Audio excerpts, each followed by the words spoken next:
তো ফ্রেন্ডস, আজকে আমি বানাচ্ছি চিংড়ি মাছের মালাইকারি। তো কড়াই তেল দিয়ে দিয়েছি। এবার চিংড়ি মাছগুলোকে হালকা হালকাভাবে একটু ভেজে নেব।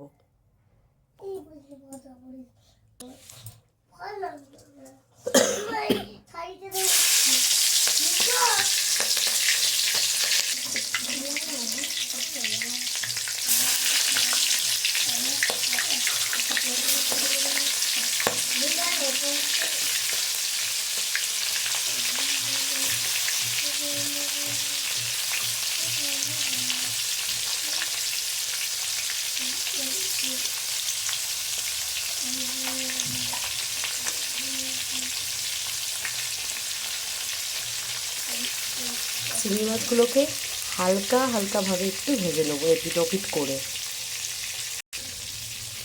এক পিঠটা একটু হালকা হয়েছে আর আরেক পিঠটা একটু হালকা হালকা ভেজে নেবো।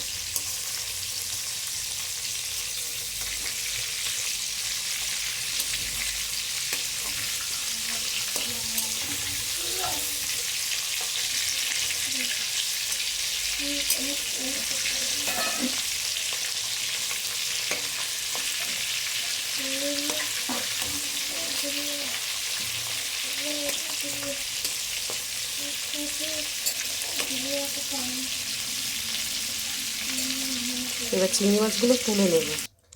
এবারে চিংড়ি মাছ নামিয়ে নিয়েছি। এবার তেলে দেব দুটো শুকনো লঙ্কা ফোড়ন আর একটু গরম মশলা।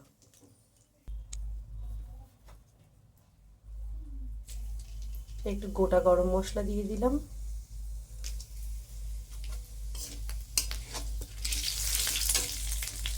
এবারে দুধটা দিয়ে দেবো, নারকেলের দুধ।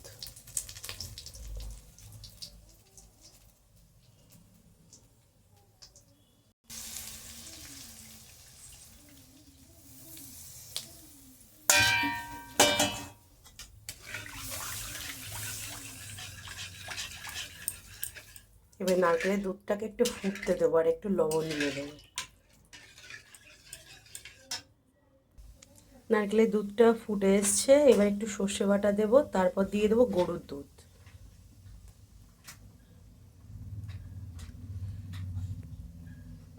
এবার দিয়ে দেবো একটু গরুর দুধ।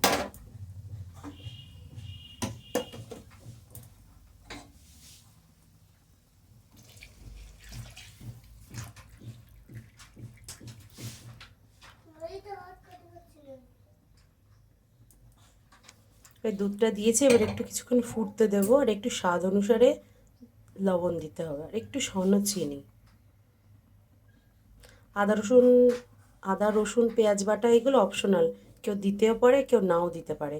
আমি মালাইকারিতে পেঁয়াজ রসুন আদা এগুলো দেই না। আদা বাটাটা তবুও দেই, কিন্তু পেঁয়াজ বাটা রসুন বাটাটা দেই না, কারণ ওতে একটা দুধের জিনিস একটু হালকা গন্ধ বের হয়।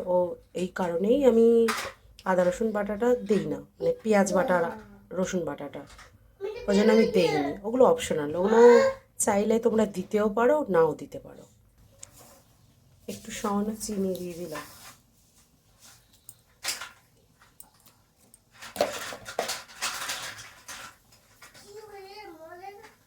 দুধটা ফুটে এলে তারপর চিংড়ি মাছটা দেবো। তো দেখো বন্ধুরা, দুধটা ফুটে অনেকটা কমে এসছে। এবার চিংড়ি মাছটা দেবো। তাহলে এবার চিংড়ি মাছগুলো দিয়ে দেবো।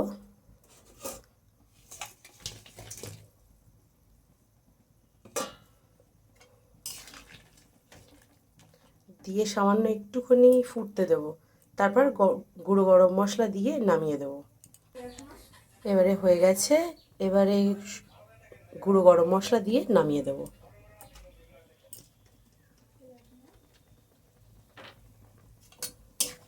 তো বন্ধুরা, যদি আমার রান্নাটা ভালো লেগে থাকে তাহলে অবশ্যই লাইক করে দিও, চ্যানেলটা ফলো করো, সাবস্ক্রাইব করো। তাহলে টাটা, বাই বাই।